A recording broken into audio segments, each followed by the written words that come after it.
Talk to me a little bit, as somebody who's very versed in biohacking, about common mistakes that people are making that are poisoning their bodies and minds on a daily basis.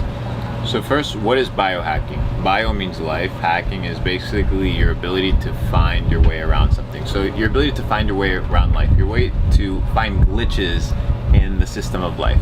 So what do you do with these 30 minutes that you stop interacting with your phone? You need to set an intention of what you're going to do with these 30 minutes. Walk into a 7-Eleven.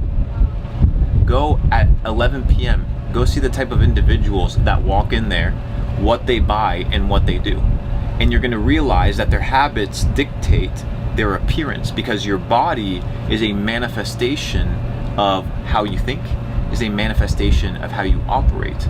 So go and observe those individuals. You won't find the healthiest, most successful people lingering around in those places. Why? Because those are not the habits of winning successful people. So just like you observe in those 30 minutes individuals and habits that you don't want to personify, now do the opposite. Go the next day and spend those 30 minutes observing people that you want to resemble. People that have winning qualities, that have success attached to their persona, that seem to attract, always have that golden touch. And dissect them, observe them. What is it that they do that causes this? This is called the scientific method. The ability to observe, hypothesize, test, and ultimately arrive to a conclusion, an outcome. Most people don't have a mental framework as to how they perceive the data sets that are in front of them. They think that they need to pick up a book, but look how many people pick up books and don't learn anything. Look how many people listen to podcasts and nothing enters in their head. Why? Because they think that the action is what matters. No, what matters is the intention that's set forth to the action. So in those 30 minutes, observe. So before you begin acting, before you begin doing all these things, you need to be able to stop and position yourself. He talks about meditation. What does it mean to meditate? What does it mean? You need to be able to understand the definition of what it means to be in a state of calmness. It's what I like to call a state of equanimity, calmness of the soul, a place where you can operate at peace.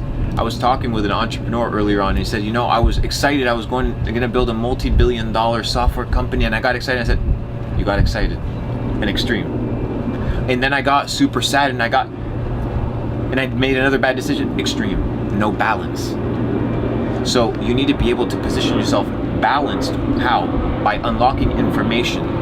Science is the love of knowledge. That's what it means, the love of knowledge. So when you have this idea of philosophy, philo means brotherly love. Sophia means wisdom.